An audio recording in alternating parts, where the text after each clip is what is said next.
Concern about COVID-19 across Georgia College's campus is spiking among the student population, particularly towards student health services.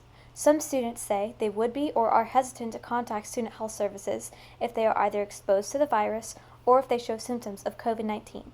The reasons of this hesitancy differ from case to case. One Georgia College nursing major said, "I would be hesitant to contact student health services or even get tested because it would make such a large impact on my anatomy grade, since the tests are only in person and cannot be made up whether or not you are quarantined." Another student, Ellen Udall, did contact student health services and said she would be hesitant to do so again. I thought I was exposed to COVID 19. And the first time I called them, they were really nice, really sympathetic, and they told me what to do. But then I think some like communication of what I was supposed to do, it wasn't matching with what they told me on the phone and what was in my letter that I got for self-reporting. I understand that they're probably really overwhelmed with everything, like people calling in, but at the same time, like the students are worried.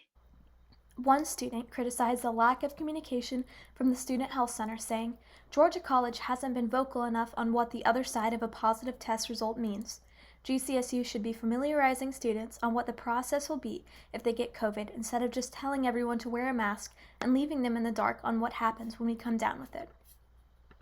Joseph White spoke on concerns and issues that students living on campus face when they get tested or report themselves as exposed.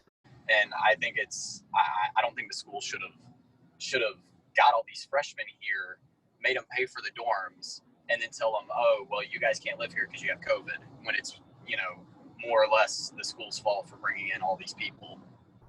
In response to the hesitancy and skepticism of the student body, Britt McRae, head of student health services at Georgia College, said, "I would encourage all students to reach out to student health services for care during COVID.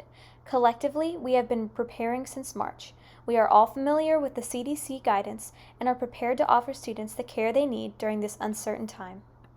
Other students, like Emma Gullo, believe that students who are exposed or show any symptoms of COVID-19 should immediately contact student health services. If the school promises that they're going to give us resources that are easy and accessible, then I feel like I shouldn't have any kind of fear to be able to just reach out and be like, hey, this is my situation. Um, what do I do? Like, I need guidance. I need to get tested. There are those in the middle, saying that they would contact student health, but would be nervous in doing so. One GC student said, "I think that at the end of the day, I would contact the student health center in order to follow school guidelines, but I would be very nervous about it. I have heard a lot of stories from friends and other students regarding the student health center and the struggles that they faced when contacting them." While Georgia College's students have differing opinions about notifying student health services, the authority of Georgia College is strongly encouraging students to alert them, saying that they have the students' best interest in mind. For GC360, this is Catherine Futch.